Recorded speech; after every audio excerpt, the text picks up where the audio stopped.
नमस्कार दोस्तों, स्वागत है आपका ऑनलाइन स्टडी एट क्यूएस में। दोस्तों, जैसा कि लाइव टेस्ट में डेली एसएससी जेई मैकेनिकल के लिए ले रहा हूं, तो उसी क्रम में आज एक और लाइव टेस्ट लेके आया हूं। और आज का जो लाइव टेस्ट होगा दोस्तों, वो होगा थर्मल इंजीनियरिंग से। किससे होगा? थर्मल इंजीनियरिंग से। जल्दी से क्लास को शेयर कर दीजिए, जिससे कि बाकी लोग भी जुड़ सके। ज़्यादा से ज़्यादा शेयर करिए क्लास को, ठीक है। और लाइक और सब्सक्राइब करना तो बिल्कुल ना भूलें, ठीक है। बहुत, जैसे कि मैंने कहा था, बहुत ही इंपॉर्टेंट प्रश्नों की सीरीज लेके आ रहा हूँ। ये क्वेश्चन बहुत ज़्यादा टाइम्स जो एग्जाम में रिपीट हुए हैं, उनको लाया जा रहा है, जिनके आने की संभावना बहुत ज़्यादा है, ठीक है। तो निश्चय ही इन लाइव टेस्ट में से आपको एग्जाम में क्वेश्चन देखने के लिए मिलेंगे। तो जल्दी जल्दी सब्सक्राइब करें और शेयर करें, ज़्यादा से ज़्यादा लोगों तक शेयर करें, ठीक है। तो थर्मल इंजीनियरिंग से आज का टेस्ट है, डेली लेके आ रहा हूँ मैं इसी क्रम में, ठीक है। चलिए शुरू करते हैं आज का टेस्ट। तो आज का टेस्ट शुरू करते हैं। पहला क्वेश्चन देखिए, आप स्क्रीन पर है, ठीक है। ज़्यादा से ज़्यादा शेयर कर दें ताकि बाकी लोग भी जुड़ सकें। क्लास को ज़्यादा से ज़्यादा शेयर करें, ठीक है। और पसंद आने पर लाइक जरूर करें, ठीक है। जैसा कि मैंने आपसे कहा था, डेली एक सब्जेक्ट पर लेके आऊँगा, तो आज मैं थर्मल पर लेके आया हूँ, कल मैं प्रोडक्शन पर लेके आया, 10 से फ्लूइड पर दिया था। ऐसे पर डे एक सब्जेक्ट पर लेके आऊँगा, फिर कंबाइंड भी लेके आऊँगा। ऐसे नंबर ऑफ टेस्ट आपको प्रोवाइड करूँगा और बहुत ही अच्छे क्वेश्चन की सीरीज आपको मिलने वाली है, ठीक है। तो जल्दी से जल्दी शेयर करते रहें और लाइक तो बिल्कुल बनता है दोस्तों, लाइक दबा दें। चलिए पहला क्वेश्चन देखिए। According to which law all perfect gases changes in volume by 1/273 of their original volume at 0 degree for every 1 degree centigrade change in temperature when pressure remains constant? ठीक है। इनमें से किस लॉ के अनुसार परफेक्ट गैसेज अपने volume को 1/273वां हिस्सा ओरिजिनल वॉल्यूम का चेंज कर लेती हैं 0 डिग्री सेंटीग्रेड पर, जब 0 डिग्री सेंटीग्रेड पर जब 1 डिग्री सेंटीग्रेड टेम्परेचर उसमें चेंज होता है, जब प्रेशर कांस्टेंट रहता है। तो इसके लिए परफेक्ट गैसेस कौन सा लॉ फॉलो करती हैं? जल्दी से बताइए। 4 ऑप्शन आपकी स्क्रीन पर दिए हुए हैं। सही ऑप्शन को, सही आंसर को आप कमेंट बॉक्स में टाइप करके मुझे बताइए कौन सा होगा। Joule's law, Boyle's law, Gay Lussac law और चार्ल्स लॉ। जल्दी से बताइए तो कौन सा सही होगा? Charles law. जिन्होंने डी आंसर टिक किया उनका सही है, चार्ल्स लॉ इसका सही आंसर है। चलिए अगला क्वेश्चन देखते हैं। दूसरा क्वेश्चन है, the efficiency of a Carnot engine depends on. Carnot cycle की एफिशिएंसी इनमें से किस किस पर डिपेंड करती है? 4 ऑप्शन आपको दिए हुए हैं, 4 ऑप्शन आपको स्क्रीन पर है। जल्दी से पढ़िए और कमेंट बॉक्स में टाइप करके आंसर मुझे बताइए कि सही आंसर क्या होगा। पहला है वर्किंग सबस्टेंस, दूसरा डिजाइन ऑफ इंजन, तीसरा टाइप ऑफ फ्यूल फायर्ड और चौथा temperature of source and sink. तो कार्नोट साइकिल की इंजन, कार्नोट इंजन की जो एफिशिएंसी किस पर डिपेंड करेगी? तो कार्नोट इंजन आपने पढ़ा होगा इस टाइप से, यहाँ टेम्परेचर T1 होता है, T2 होता है, T1 सोर्स होता है, T2 सिंक होता है और T1 is greater than T2 होता है हमेशा, ठीक है। तो सोर्स और सिंक का जो टेम्परेचर है, इसी पर इसकी एफिशिएंसी जो है डिपेंड करती है। बीच में कार्नोट इंजन लगा रहता है, ठीक है। तो बिल्कुल कौन सा सही आंसर हो जाएगा? डी इसका राइट आंसर हो जाएगा। जिन्होंने डी टिक किया उनका ये आंसर सही है। चलिए अगला क्वेश्चन देखते हैं। अगला क्वेश्चन है, Stirling and Ericsson cycle are. Stirling और इरेक्शन साइकिल है वो किस तरह की साइकिल्स हैं? 4 ऑप्शन आपकी स्क्रीन पे दिए हुए हैं। आसान से क्वेश्चन है लेकिन बहुत इंपॉर्टेंट है। ये रिपीट हुए क्वेश्चन है, जो एक से कई बार ज्यादा रिपीट हुए हैं दोस्तों, ठीक है। जैसा कि मैं हर बार कह रहा हूं, तो इन क्वेश्चंस को छोड़ना नहीं है आप लोगों को। तो कौन से 4 ऑप्शन दिए हुए हैं? जल्दी से कमेंट बॉक्स में टाइप करके बताइए सही आंसर क्या होगा। पहला रिवर्सिबल साइकिल्स हैं। स्टर्लिंग और इरेक्शन जो है रिवर्सिबल साइकिल है, इरिवर्सिबल साइकिल है, क्वासी स्टैटिक साइकिल्स हैं या सेमी रिवर्सिबल साइकिल है? किस तरह की? जल्दी से बताइए। तो स्टर्लिंग और इलेक्शन साइकिल अगर आपने पढ़ी है तो वो कैसी होती है? रिवर्सिबल साइकिल्स होती है। कौन सी? रिवर्सिबल साइकिल होती है। इनके प्रोसेस में रिवर्सिबल फंक्शन को अज्यूम किया जाता है हमेशा, तो ये रिवर्सिबल साइकिल्स होती हैं। कौन सी? रिवर्सिबल साइकिल्स होती हैं। तो जिन्होंने ए टिक किया है उनका ये आंसर सही है। चलिए अगला क्वेश्चन देखते हैं। नेक्स्ट क्वेश्चन है, zeroth law of thermodynamics defines. Zeroth law of thermodynamics किसको डिफाइन करता है? इनमें से किसको डिफाइन करता है? 4 ऑप्शन आपकी स्क्रीन पर दिए हुए हैं। जल्दी से ऑप्शन देखिए और सही ऑप्शन को कमेंट बॉक्स में टाइप करके मुझे बताइए। पहला इंटरनल एनर्जी, दूसरा एंथैल्पी, तीसरा टेम्परेचर और चौथा प्रेशर। इनमें से थर्मोडायनामिक्स किसको डिफाइन करता है? जल्दी से बताइए।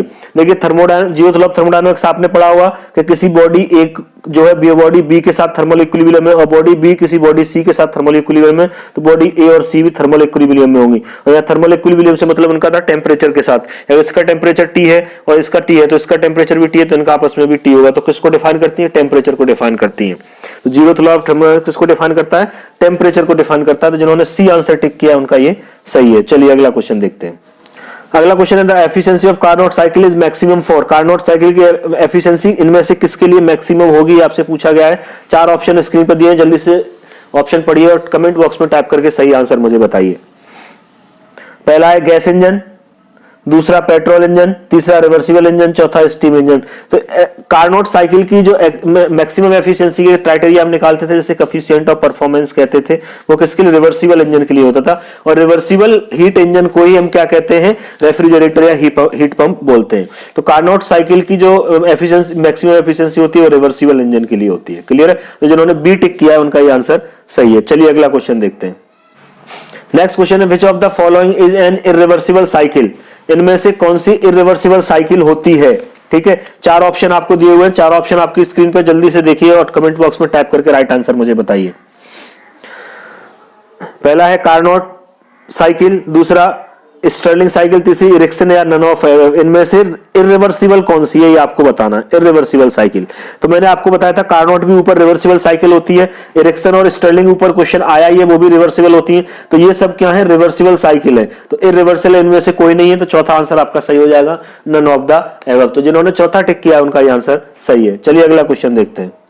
नेक्स्ट क्वेश्चन है, the term NTP stands for. NTP की फुल फॉर्म पूछी गई है आपसे, सीधा सीधा आसान सा क्वेश्चन है और इंपॉर्टेंट भी है, तो ये रिपीट हुआ आया हुआ क्वेश्चन है एग्जाम में। तो एनटीपी की फुल फॉर्म क्या होगी आप बता सकते हो? चार ऑप्शन आपको दिए हुए, चार ऑप्शन पढ़िए आप जल्दी से, कमेंट बॉक्स में टाइप करके आंसर मुझे बताइए। पहला ऑप्शन है नॉमिनल टेम्परेचर एंड प्रेशर, दूसरा नेचुरल टेम्परेचर एंड प्रेशर, चौथा नॉर्मल टेम्परेचर एंड प्रेशर, और तीसरा नॉर्मल टेम्परेचर एंड प्रेशर, और चौथा नॉर्मल थर्मोडायनामिक प्रैक्टिस। तो जल्दी से बताइए। तो NTP normal temperature and pressure, जिन्होंने सी टिक किया है उनका ये सही है। नॉर्मल टेम्परेचर एंड प्रेशर इसकी फुल फॉर्म होती है। तो जिन्होंने सी टिक किया है उनका ये आंसर सही है। चलिए अगला क्वेश्चन देखते हैं। अगला क्वेश्चन है, mixture of ice and water form a. Ice और वाटर का मिक्सचर किस तरह का सिस्टम को फॉर्म करेगा? चार सिस्टम आपको दिए हुए हैं, close system, open system, isolated, heterogeneous system. जल्दी से बताइए। तो बहुत आसान सा क्वेश्चन है। तो आइस और वाटर का अगर मिक्सअप है तो किस तरह का सिस्टम बनेगा? ठीक है, देखिए आइसोलेट, ये तीनों तो हो ही नहीं सकते। क्लोज सिस्टम में क्या है? मास का फ्लो नहीं होता, एनर्जी का होता है, इसमें मास एनर्जी दोनों का होता है, इसमें neither mass nor energy, isolated हो जाता है। तो इस तरह के सिस्टम जो बाइस और वाटर दो फेज में फॉर्म होते हैं उनको क्या कहते हैं? हेट्रोजीनियस सिस्टम कहते हैं। क्या कहते हैं? हेट्रोजीनियस सिस्टम कहते हैं। तो जिन्होंने चौथा टिक किया है उनका ये आंसर सही हो जाएगा। चलिए अगला क्वेश्चन देखते हैं। अगला क्वेश्चन है, when neither mass nor energy is allowed to cross the boundary of a system then it is called. चार, अगर किसी सिस्टम की बाउंड्री से ना तो मास ही बाहर जाता है और ना ही एनर्जी बाहर जा रही है, तो इस तरह के सिस्टम को क्या कहेंगे? चार ऑप्शन दिए हुए हैं। ये तो अभी ऊपर जस्ट ऊपर वाले क्वेश्चन में मैंने आपको बताया है, तो आपको अब परेशानी नहीं होनी चाहिए। चार ऑप्शन दिए हुए हैं, ओपन सिस्टम, आइसोलेटेड, यूनिवर्स और क्लोज सिस्टम। तो मैंने अभी ऊपर वाले सिस्टम में बताया था, जहां सिर्फ एनर्जी का फ्लो होता है वो क्लोज सिस्टम होता है, जहां मास और एनर्जी दोनों का फ्लो होता है वो ओपन सिस्टम होता है, और जहां नाइदर मास नॉर एनर्जी, मास और एनर्जी में से दोनों में से किसी का फ्लो नहीं होता वो आइसोलेटेड सिस्टम हो जाता है। और क्वेश्चन में यही बोला गया है कि यहाँ पे बाउंड्री के बाहर न तो मास फ्लो हो रहा है, नाइदर मास नॉर एनर्जी, दोनों में से कुछ भी फ्लो नहीं हो रहा, तो कौन सा हो जाएगा? आइसोलेटेड सिस्टम हो जाएगा। तो जिन्होंने बी टिक किया है उनका ये आंसर सही हो जाएगा। चलिए अगला क्वेश्चन देखते हैं। नेक्स्ट क्वेश्चन है, in case of Boyle's law if the pressure increase by 1%, if the pressure increase by 1% the percentage decrease in volume is. अगर बॉयल्स लॉ के अनुसार किसी प्रेशर 1% इंक्रीज कर दिया जाए तो वॉल्यूम में कितने परसेंट का डिक्रीज होगा, ये आपसे पूछा गया। चार ऑप्शन दिए हुए हैं, चारों ऑप्शन जल्दी से देखिए और मुझे बताइए क्या आंसर सही होगा। चलिए इसको मैं थोड़ा सा सॉल्व करके दिखा देता हूं। अगर हम सॉल्व करने की बात करें तो किसके बॉयल्स लॉ के अकॉर्डिंग पूछा गया, तो बॉयल्स लॉ के अकॉर्डिंग क्या होता है? Pressure P is directly proportional to 1/B। तो इसको हम लिख सकते हैं P equals to K/B। K जो है प्रोपोर्शनलिटी कांस्टेंट होगा, क्योंकि प्रोपोर्शनलिटी का साइन हटाकर हमने इक्वल्स टू का साइन लगाया है। तो यहां से हम लिख सकते हैं PV इक्वल्स टू K। तो K तो कांस्टेंट है, तो स्टेट 1 और 2 पर K की वैल्यू तो K ही रहेगी, लेकिन ये P1V1 हो जाएगा और स्टेट 2 पर P2V2 हो जाएगा, दोनों की वैल्यू K होगी। तो इसको हम लिख सकते हैं P1V1 इक्वल्स टू P2V2 लिख सकते हैं। अब देखिए इतना क्लियर है। यहां से आगे देखते हैं। यहां से उसने कहा है कि P1V1 इक्वल्स टू P2V2। इसने क्वेश्चन में बोला है कि जो हम वो प्रेशर को 1% बढ़ा देंगे तो वॉल्यूम पे क्या फर्क पड़ेगा। तो प्रेशर को 1% बनाएंगे तो क्या हो जाएगा? प्रेशर को 1% बढ़ाएंगे तो हो जाएगा P1V1 इक्वल्स टू 1.01 P1V1। ठीक है, यहां से सॉरी V2, तो यहां से हम V2 की वैल्यू निकाल लेंगे, वॉल्यूम कितने परसेंट होगा यही पूछा है, V2 की वैल्यू निकाल लेंगे, तो V2 की वैल्यू क्या हो जाएगी, V1 अपॉन 1.01 वैल्यू हो जाएगी इसकी, ठीक है। इसको परसेंटेज के टर्म में निकालेंगे तो क्या हो जाएगा, वैसे निकालेंगे तो क्या हो जाएगा 100 अपॉन, इसका नीचे का पॉइंट हटा देंगे तो ऊपर 100 हो जाएगा और नीचे 101 हो जाएगा, 101 B1, तो ये परसेंटेज के टर्म में निकालेंगे तो कितना हो जाएगा 100 अपॉन 101%, कितना हो जाएगा 100 अपॉन 101%। चलिए, तो आंसर कौन सा सही हो जाएगा आपका, बी आंसर आपका सही हो जाएगा, 100 अपॉन 101%। क्लियर है, 100 अपॉन 101% आपका आंसर सही हो जाएगा। चलिए अगला क्वेश्चन देखते हैं। नेक्स्ट क्वेश्चन है, which of the following is an extensive property, इनमें से कौन सी एक्सटेंसिव प्रॉपर्टी है आपको बताना है। तो देखिए एक्सटेंसिव और इंटेंसिव प्रॉपर्टी मैंने आपको अगर पता है तो आप इसमें से आसानी से बता सकते हैं। एक्सटेंसिव प्रॉपर्टी वो होती है जब किसी बॉडी को अलग अलग पार्ट्स में डिवाइड कर दिया जाए और उसकी वैल्यू सारे पार्ट्स की वैल्यू के समेशन के बराबर हो, ठीक है, वो तो एक्सटेंसिव हो जाएगी। और इंटेंसिव में क्या होता है, चाहे वो आप पार्ट्स में डिवाइड करो, चाहे होल बॉडी का उस वैल्यू को नापो, वो सेम ही रहती है। जैसे टेम्परेचर आप इस बॉडी को 3 पार्ट में, अगर ये बॉडी को पूरी को गर्म कर दिया, इसका टेम्परेचर हो गया मान लो 12 डिग्री, तो इसके अलग अलग पार्ट का भी नापोगे तो 12 डिग्री सबका होगा, वो वैल्यू चेंज नहीं होगी। लेकिन अगर वॉल्यूम मास की बात करें तो अगर इसको इतने हिस्से में बांट दे तो इसका मास प्लस इसका मास प्लस इसका मास निकालेंगे तो टोटल का मास निकलेगा। तो मास जो है एक्सटेंसिव हो गया, टेम्परेचर जो है इंटेंसिव हो गया। क्लियर है, तो ये एक्सटेंसिव और इंटेंसिव प्रॉपर्टी आपको पता होगी तो इसका सही आंसर बता सकते हो। अब इसमें आपसे पूछा है एक्सटेंसिव कौन सी है, कौन सी, जल्दी से बताइए। एंथैल्पी एक्सटेंसिव प्रॉपर्टी है। एक्सटेंसिव क्या बताया था, जो अलग अलग पार्ट्स में हम डिवाइड करते हैं समेशन उनका बराबर हो। डेंसिटी देखिए सेम ही रहेगी, अलग अलग पार्ट की निकालो चाहे पूरी बॉडी की निकालो, अगर पानी की डेंसिटी जितनी है उतनी रहेगी, जैसे एग्जांपल के तौर पर। ऐसे प्रेशर और टेम्परेचर क्या है, इंटेंसिव प्रॉपर्टी है, एंथैल्पी आपकी एक्सटेंसिव प्रॉपर्टी है। चलिए अगला क्वेश्चन देखते हैं। नेक्स्ट क्वेश्चन है, the sequence of process that eventually return to working substance to its original state is known as. The sequence of process that eventually return the working substance to its original state is known as। ठीक है, ऐसा process का course events जो कई events को attend करता हुआ वापस उसी कंडीशन में आ जाता है, ओरिजिनल स्टेट में आ जाता है, उसको क्या कहते हैं, इवेंट कहते हैं, थर्मोडायनामिक साइकिल कहते हैं, थर्मोडायनामिक प्रॉपर्टी कहते हैं, इनमें से कोई नहीं, नन ऑफ दी। 4 ऑप्शन दिए हुए, जल्दी से बताइए।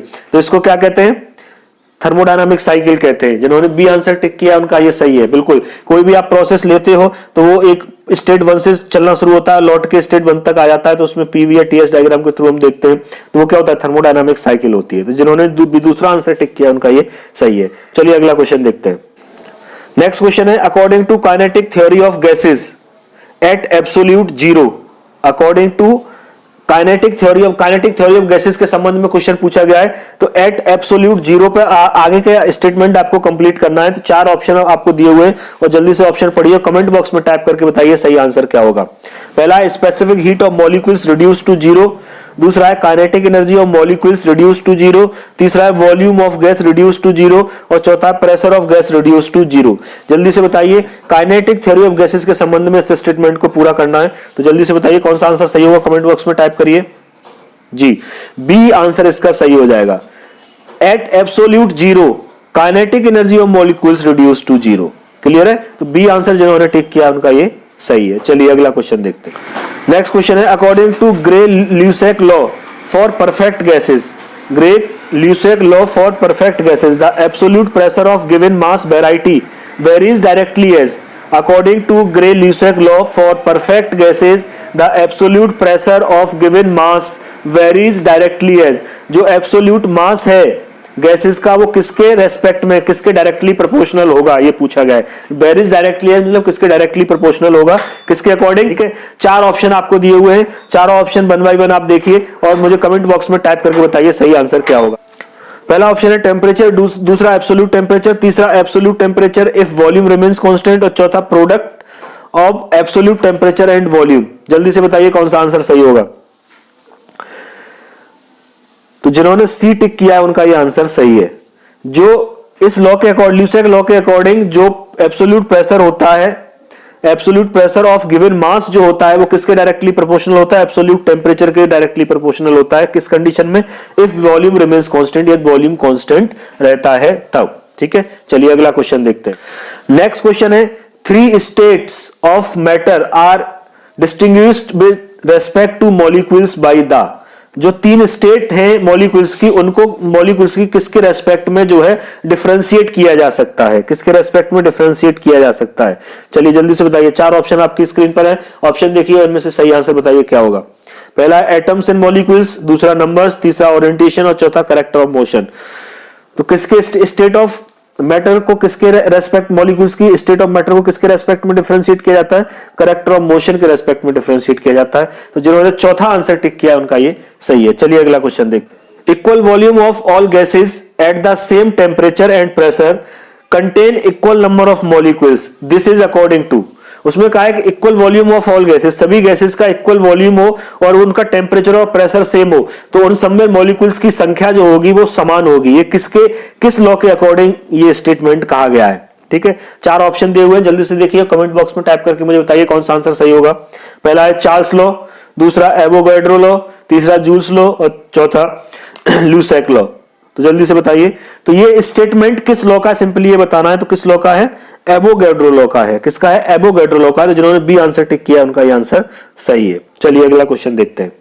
नेक्स्ट क्वेश्चन है, extensive property of a system is one whose value, extensive property system की वो है जिसकी वैल्यू, तो एक्सटेंसिव प्रॉपर्टी के बारे में अभी मैंने ऊपर आपको बताया था। 4 ऑप्शन दिए हुए, 4 ऑप्शन 1 बाय 1 पढ़ लीजिए, यहां से आपको क्लियर हो जाएगा कौन सा आंसर सही होगा। पहला ऑप्शन है depends on the mass of the system like volume, दूसरा है does not depends on the mass of the system like temperature and pressure, तीसरा है is not dependent on the path followed but on the state, और चौथा है is dependent on the path followed and not on the state।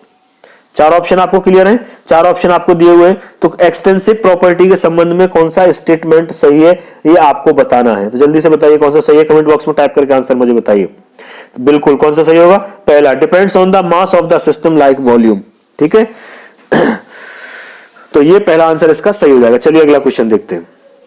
Total heat of a substance is also known as, किसी भी amount की जो total heat है, किसी substance की जो टोटल हीट है उसको और क्या कहा जा सकता है। 4 ऑप्शन दिए हुए, internal energy, entropy, thermal capacity, enthalpy.